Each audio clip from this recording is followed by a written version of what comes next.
तो कहानी की शुरुआत फ्यूचर के टाइम से होती है, जहां पर साल 2267 चल रहा है और इस वक्त पृथ्वी का वातावरण पूरी तरह से खराब हो जाने के कारण पृथ्वी पर एसिड रेन होने लगी है, जिस कारण पृथ्वी अब रहने लायक नहीं बची। इसलिए लोगों को पृथ्वी के ऑर्बिट में घूमने वाले एक स्पेस स्टेशन में शिफ्ट कर दिया गया है, जो कि ज्यादा लोगों के भर जाने से ओवरक्राउडेड हो चुका है। इस स्पेस स्टेशन पर रिया नाम के एक प्लेनेट की एडवर्टीजमेंट चल रही होती है। असल में रिया प्लेनेट को साइंटिस्ट ने खोजा था, जो कि इंसानों के रहने लायक था, इसलिए उसे दूसरी पृथ्वी भी कहा जाने लगा था, जहां अमीर लोग पहले से ही जाकर वहां रहने लगे थे। वहीं दूसरी साइड हम स्पेस स्टेशन में लॉरा नाम की एक यंग डॉक्टर को देखते हैं। लॉरा की सिस्टर भी रिया प्लेनेट पर जाकर रहने लग गई थी, इसलिए लॉरा भी वहां जाना चाहती थी, लेकिन उसके पास इतने पैसे नहीं थे कि वो रिया प्लेनेट पर जा सके। इसलिए लॉरा पैसे कमाने के लिए क्विपर एंटरप्राइजेस कंपनी में 8 साल जॉब करने का एक कॉन्ट्रैक्ट साइन करती है, जिसके अकॉर्डिंग लॉरा को इस कंपनी की शिप कसांड्रा में एज अ क्रू डॉक्टर की जॉब करनी होगी।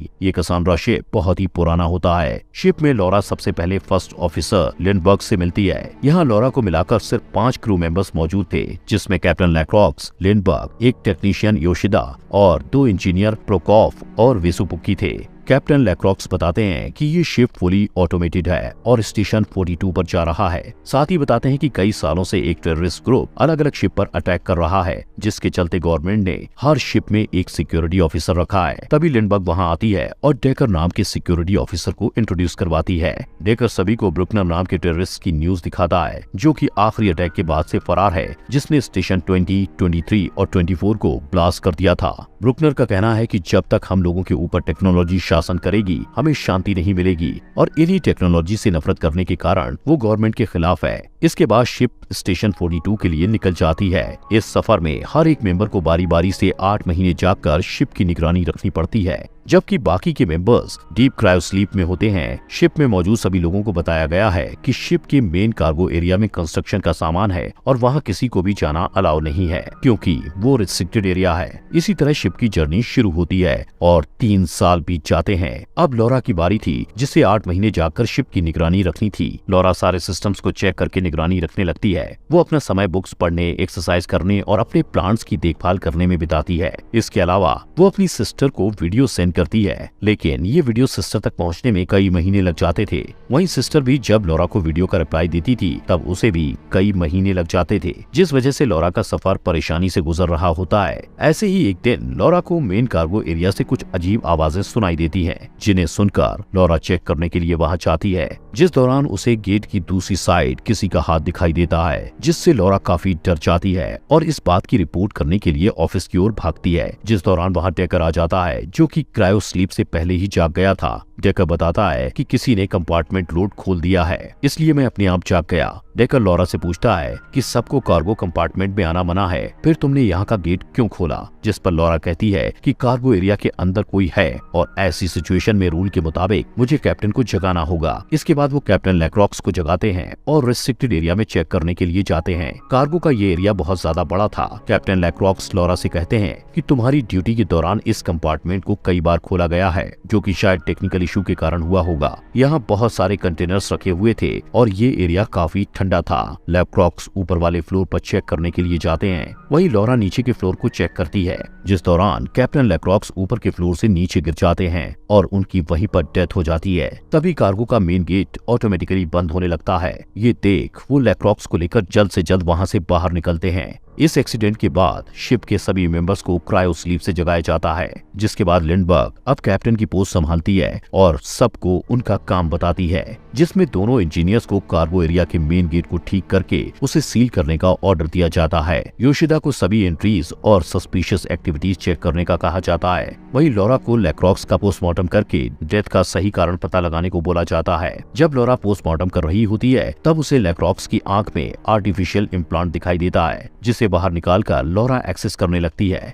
तब लॉरा को पता चलता है कि लैक्रॉक्स रिस्ट्रिक्टेड एरिया में गया था, जहां बायोहैजर्ड लिखा हुआ था। अब यहाँ लॉरा को समझ नहीं आता कि कंस्ट्रक्शन सामान के अलावा ये शिप क्या लेकर जा रही है। यहाँ लॉरा डेकर को भी इस बारे में बताती है। इसके बाद वो दोनों अकेले ही इन्वेस्टिगेशन करने का डिसाइड करते हैं और लैक्रॉक्स के एक्सेस कार्ड की मदद से रेस्ट्रिक्टेड एरिया में चले जाते हैं, जहाँ उन्हें कई ऐसे कंटेनर्स दिखाई देते हैं जो कूलिंग कर रहे थे। इन कंटेनर्स में उन्हें इंसानों की बॉडी दिखाई देती है। लॉरा एक कंटेनर को बाहर निकालती है और देखती है कि उसमें एक छोटी लड़की है। इसके बाद वो दोनों इंजीनियर्स की मदद से उस कंटेनर को रेस्ट्रिक्टेड एरिया से बाहर लाने लगते हैं, जिस दौरान कंटेनर्स अचानक रिलीज होने लगते हैं। लॉरा वहाँ से बाहर निकल पाती उससे पहले ही कंटेनर्स मूव होने लगते हैं। अब डेकर लॉरा की मदद करता है और उसे कंटेनर से नीचे गिरने से बचा लेता है। अब उस लड़की वाले कंटेनर को वो अपने एरिया में ले आते हैं, जहाँ लिंडबर्ग कहती है कि ये सभी लोडिंग कंपनी का मैटर है और हमें इसमें दखल नहीं देना चाहिए, जिस पर लॉरा कहती है कि इस कंटेनर को लाते वक्त किसी ने कंटेनर को सेट किया था, जिस वजह से सभी कंटेनर्स मूव करने लगे, जिससे हमारी जान भी जा सकती थी।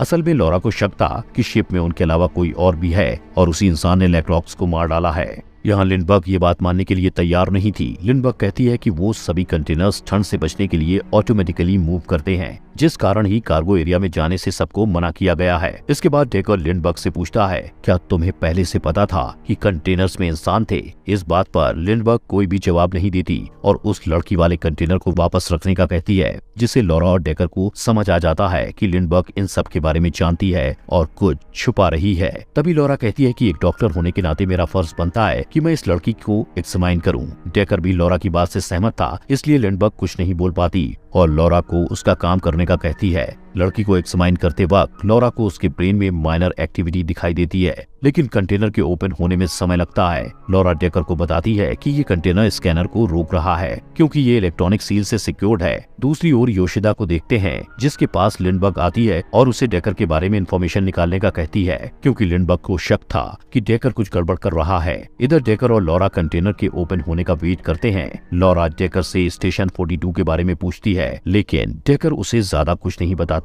ऐसा लग रहा था जैसे डेकर कुछ छुपा रहा है। तभी डेकर लॉरा से इस मिशन में शामिल होने का कारण पूछता है, जिस पर लॉरा बताती है कि मैं पैसे कमाना चाहती हूँ ताकि रिया जा सकूं, क्योंकि मेरी सिस्टर रिया में रहती है और उसे 7 साल पहले ही वीजा हासिल हो गया था। लॉरा के इमोशंस देखकर डेकर उसे किस करता है, पर लॉरा वहाँ से उठकर चली जाती है। असल में दोनों एक दूसरे को पसंद करने लगे थे, लेकिन इस डिप्रेशन भरी जर्नी के कारण लॉरा बहुत डिस्टर्ब रहने लगी थी। इसके बाद दोनों इंजीनियर्स को देखते हैं, जिन्हें गेट ठीक करते समय अजीब सी आवाजें सुनाई देती हैं, जिसे सुन एक इंजीनियर डर जाता है, पर दूसरा उसे सारी चीज इग्नोर करने को कहकर गेट सही करने को कहता है। दूसरी तरफ लॉरा जब लड़की की बॉडी को चेक करती है तो उसे बॉडी में इंटरनल ग्रोथ जैसा कुछ दिखाई देता है। लॉरा ने इससे पहले किसी इंसानी शरीर में ऐसा नहीं देखा था, इसलिए वो समझ नहीं पाती कि आखिर लड़की की बॉडी अलग क्यों है। डेकर इस बात का पता लगाने के लिए उस लड़की को एक्सटर्नल सिस्टम से कनेक्ट करने का कहता है, लेकिन ये प्रोसेस बहुत डेंजरस था और इसमें लड़की की जान भी जा सकती थी, इसलिए लॉरा डेकर की बात से सहमत नहीं होती है। जिसके बाद डेकर लॉरा से कहता है कि अभी के लिए इन सभी रिजल्ट्स को हमारे बीच ही रखना, क्योंकि इन सारी चीजों से हमें प्रॉब्लम्स हो सकती हैं। डेकर के जाने के बाद लॉरा अपने कैमरा में सिस्टर के लिए वीडियो रिकॉर्ड करती है। लॉरा उस लड़की के बारे में बताते हुए कहती है कि मुझे समझ नहीं आ रहा कि इस बोर्ड पर क्या हो रहा है, लेकिन मैं उस लड़की की मदद करने की कोशिश कर रही हूँ। लॉरा अपनी सिस्टर से जल्द ही मिलकर सारी बातें शेयर करने का कहती है। अब थोड़ी ही देर बाद लॉरा को उसकी सिस्टर का रिप्लाई आता है, जिससे लॉरा शॉक हो जाती है, क्योंकि पहले मैसेज आने और जाने में महीने बीत जाते थे, पर इस बार थोड़े ही टाइम में मैसेज पहुंच गया था। इसके बाद लॉरा डेकर के पास जाती है और उसे मैसेज की जल्दी आने वाली बात बताती है। साथ ही डेकर से पूछती है कि तुम्हें न्यूरल एक्सेस के बारे में नॉलेज क्यों है, तुम तो सिर्फ सिक्योरिटी ऑफिसर हो। यहाँ लॉरा को डेकर पर शक होता है कि वो कंटेनर में रखे इंसानों के बारे में जानता है, लेकिन डेकर उसे कोई जवाब नहीं देता और लॉरा को पकड़कर किस करने लगता है। इधर लिंडबर्ग सबको इकट्ठा करके बताती है कि योशिदा ने इन्फॉर्मेशन निकाल ली है, जिससे पता चला है कि किसी क्रू मेंबर ने क्रायो कैमरास के रिकॉर्ड में हेराफेरी की है। लिंडबर्ग सीधे डेकर के पास जाकर उससे सवाल पूछती है कि तुमने क्यों नहीं बताया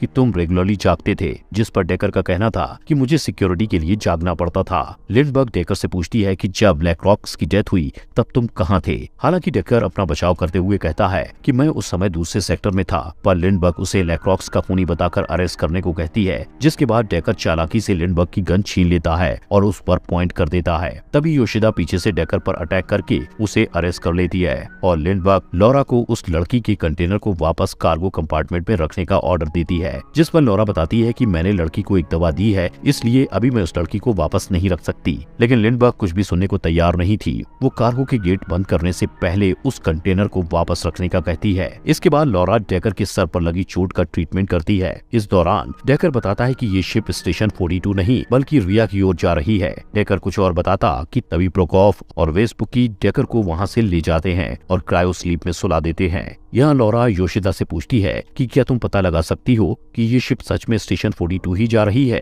तब योशिदा छुपकर सारी इन्फॉर्मेशन निकालती है और लॉरा को बताती है कि ये शिप स्टेशन 42 पर नहीं जा रही है। साथ ही ये बताती है कि वो सफर के दौरान शिप के कोऑर्डिनेट्स नहीं बदल सकते हैं क्योंकि कोऑर्डिनेट्स को जर्नी से पहले ही सेट करके रखा गया है। तभी लॉरा बताती है कि उसने अभी जो रिया में मैसेज सेंड किया था वो 20 मिनट में पहुंच गया था। इससे क्लियर होता है कि ये शिप रिया के आसपास ही है। योशिदा लॉरा को बताती है कि लिंडबर्ग ही डेस्टिनेशन कोऑर्डिनेट्स को एक्सेस कर रही है। इसी दौरान वहां वेस्पुक किया जाता है और दोनों को पार्टी करने के लिए रूम में बुलाता है, जहां योशिदा जाने से मना कर देती है, जबकि लॉरा उन दोनों के साथ पार्टी करने रूम में जाती है। पार्टी करते वक्त वहाँ की लाइट अचानक से फ्लिक होने लगती है, जिस पर प्रोकोफ कहता है कि ये रेडिएटर की वजह से हो रहा है, इसलिए टेंशन लेने की जरूरत नहीं है। इसके बाद लॉरा योशिदा के लिए टी ले जाने का कहकर वहाँ से चली जाती है। जब लॉरा योशिदा के पास जाती है तो उसे वहाँ योशिदा की डेड बॉडी दिखाई देती है, जिसे किसी ने बुरी तरह मार डाला था। एक बार फिर सभी लोग इकट्ठे होते हैं और चेक किया जाता है कि डेकर उसके क्रायो स्लीप से जाकर भाग गया है, जिससे सभी को शक होता है कि डेकर ने ही योशिदा को मारा है। इसलिए लिंडबर्ग पूरे शिप की तलाशी लेने को कहती है,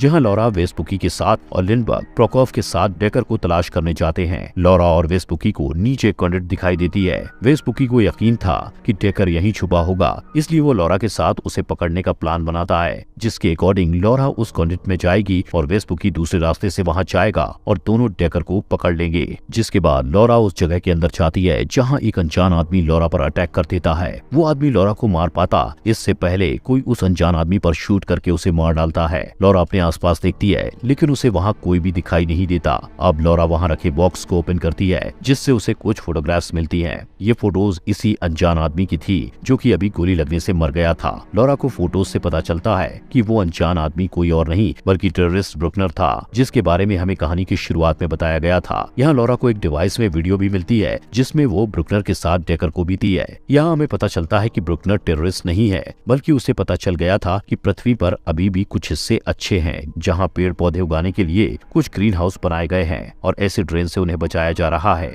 इसके अलावा वो अंडरग्राउंड टैंक्स में पानी को प्यूरिफाई कर रहे हैं। ब्रुकनर इस वीडियो के जरिए बताता है कि गवर्नमेंट हमसे झूठ बोल रही है कि पृथ्वी रहने लायक नहीं बची है, जबकि रोजाना हमारे ग्रुप में नए नए लोग जुड़ रहे हैं। इस वीडियो से लॉरा को पता चल जाता है कि ब्रुकनर कोई टेररिस्ट ग्रुप नहीं चला रहा था। इस दौरान लॉरा को किसी के आने की आवाज सुनाई देती है। तब लॉरा अपनी गन लेकर गेट को ओपन करती है, जहाँ वो वेस्पुकी को देखती है। वेस्पुकी उसे बताता है कि डेकर को पकड़ लिया गया है। इसके बाद लिंडबर्ग डेकर से पूछताछ करती है, जिस पर डेकर बताता है कि रिया कोई प्लेनेट नहीं है बल्कि वर्चुअल रियलिटी है, जहां सभी लोगों को गवर्नमेंट ने धोखे में रखा है ताकि वो उन लोगों से पैसे कमा सके। साथ ही बताता है कि पृथ्वी पर जीवन संभव है और इसी बात को प्रूव करने के लिए ब्रुकनर और मैं गवर्नमेंट के खिलाफ काम कर रहे हैं। लॉरा डेकर से पूछती है कि क्या तुम ही ने ब्रुकनर को मारा था, जिस पर डेकर कहता है कि वो पागल हो चुका था, उसने लैक्रॉक्स और योशिदा को मार दिया था, इसलिए मुझे उसे मारना पड़ा। अब लिंडबर्ग डेकर को लॉक में रखने को कहती है। वहीं लॉरा से बोलती है कि उस लड़की वाले कंटेनर को लोड कैच में रखवाने के लिए प्रोकोफ और वेस्पुकी तुम्हारी हेल्प करेंगे, इसलिए जल्द से जल्द उसकी जांच खत्म करो। लॉरा सब कुछ समझ चुकी थी कि डेकर सही है,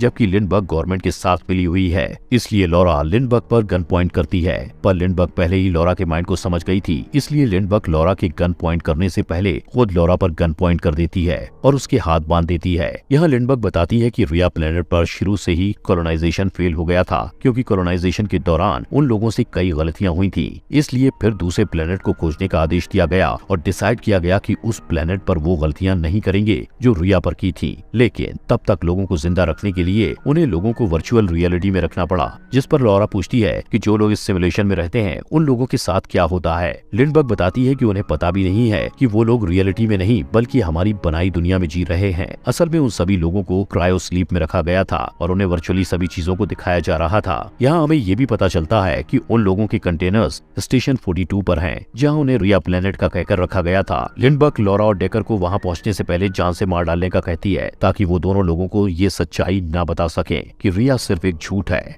दूसरी तरफ दोनों इंजीनियर्स डेकर से रिया के बारे में पूछते हैं और अगले ही पल वो दोनों लिंडबर्ग के पास आकर उस पर गन पॉइंट कर देते हैं। असल में डेकर ने उन्हें रिया की सारी सच्चाई बता दी थी, जिसे सुनकर वेस्पुकी का भी वर्चुअल लाइफ जीने का मन हो गया था, क्योंकि वो अब इस शिप पर अपनी जिंदगी बर्बाद नहीं करने वाला था। इसलिए वो डेकर और लॉरा का साथ देते हैं और लिंडबर्ग को पकड़कर क्रायो स्लीप में सुला देते हैं। इसके बाद लॉरा उस छोटी लड़की को चेक करती है, जिस दौरान डेकर लॉरा से माफी मांगता है कि मैंने तुम्हें पहले सब सच नहीं बताया, पर अब तुम मुझ पर यकीन कर सकती हो। साथ ही लॉरा से पूछता है कि क्या तुम मिशन में मेरी हेल्प करोगी, जिस पर लॉरा कहती है कि इसके बदले तुम्हें मेरी सिस्टर को वहाँ से निकालना होगा और पृथ्वी पर वापस ले जाना होगा। अब चारों डेकर के प्लान के अकॉर्डिंग काम करते हैं। डेकर का प्लान था कि वो स्टेशन 42 पर जाएंगे, जहाँ सभी लोगों को क्रायो स्लीप में रखा गया है। वहाँ जाकर वो सबसे पहले उनका कम्युनिकेशन सिस्टम खत्म कर देगा, जिससे कि वो सभी लोग रिया प्लेनेट की वर्चुअल रियलिटी की सच्चाई जान सकें और दोबारा किसी से कांटेक्ट ना कर सकें। कुछ समय बाद सभी प्लान के अकॉर्डिंग स्टेशन 42 पर पहुंच जाते हैं। यहाँ उनके पास सिर्फ 30 मिनट थे।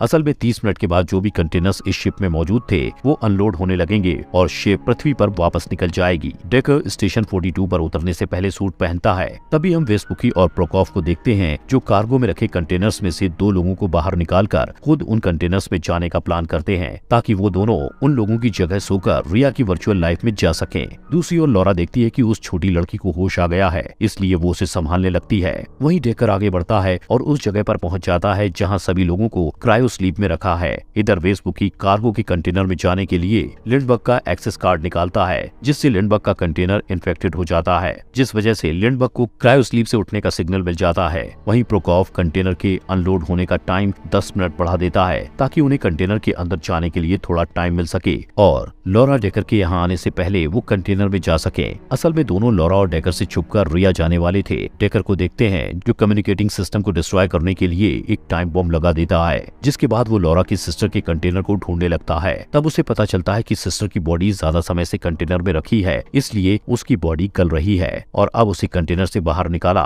तो वो जिंदा नहीं रहेगी। दूसरी तरफ लिंडबर्ग क्रायो स्लीप से जाग जाती है और लॉरा भी अपना सूट पहनकर स्टेशन 42 पर आ जाती है, जिससे डेकर बताता है कि मुझे तुम्हारी सिस्टर का कंटेनर मिला, लेकिन उसकी हालत बहुत खराब है। यहाँ लॉरा डेकर से कहती है कि मैं वर्चुअल रियलिटी में जाकर आखिरी बार अपनी सिस्टर से मिलना चाहती हूँ। साथ ही वहाँ जाकर वो सबको रिया की सच्चाई बताकर आखिरी मैसेज रिकॉर्ड करेगी। अब डेकर लॉरा को उसी वर्चुअल रियलिटी से कनेक्ट कर देता है जहाँ उसकी सिस्टर रहती है। अब जैसे ही लॉरा वहाँ पहुँचती है तो अपने आसपास बहुत ही सुंदर पेड़ पौधे देखती है। फिर अपनी सिस्टर के घर जाकर सिस्टर से मिलती है। इतने वक्त के बाद अपनी सिस्टर से मिलने पर वो इमोशनल हो जाती है और रोने लगती है, पर लॉरा के पास ज्यादा समय नहीं था, इसलिए वो अपनी सिस्टर को अलविदा कहकर वहाँ से भाग जाती है। इसके बाद वो एक जगह रुककर अपनी सिस्टर के डिवाइस से मैसेज रिकॉर्ड करती है, जिसमें वो रिया की सच्चाई बताती है कि रिया कोई जन्नत नहीं बल्कि एक सिमुलेशन है। साथ ही ये भी बताती है कि पृथ्वी पर अब जीवन संभव है और गवर्नमेंट ने पैसा कमाने के लिए हमें धोखा दिया है। लॉरा इस मैसेज को उस स्पेस स्टेशन पर भेज देती है जो पृथ्वी के ऑर्बिट में घूम रहा था, जहाँ पर बहुत सारे लोग रह रहे थे।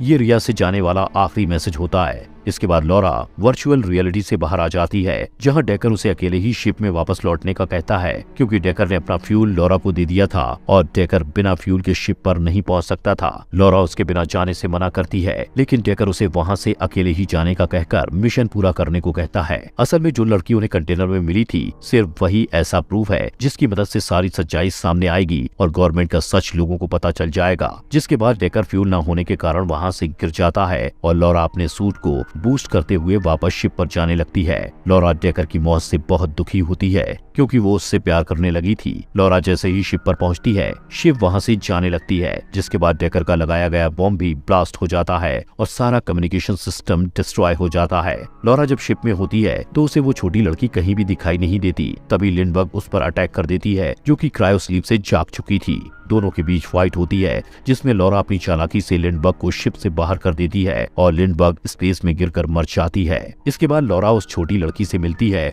और दोनों पृथ्वी की ओर चले जाते हैं। फिर कुछ महीने बाद लॉरा का सेंड किया हुआ मैसेज उस स्पेस स्टेशन पर पहुंच जाता है, जिसे सुनकर लोगों को सारी रियलिटी पता चल जाती है और इसी के साथ ये मूवी यहीं पर खत्म हो जाती है। दोस्तों, हमारे फॉक्स एक्सप्लेनर चैनल को सब्सक्राइब करने के लिए आपका दिल से शुक्रिया।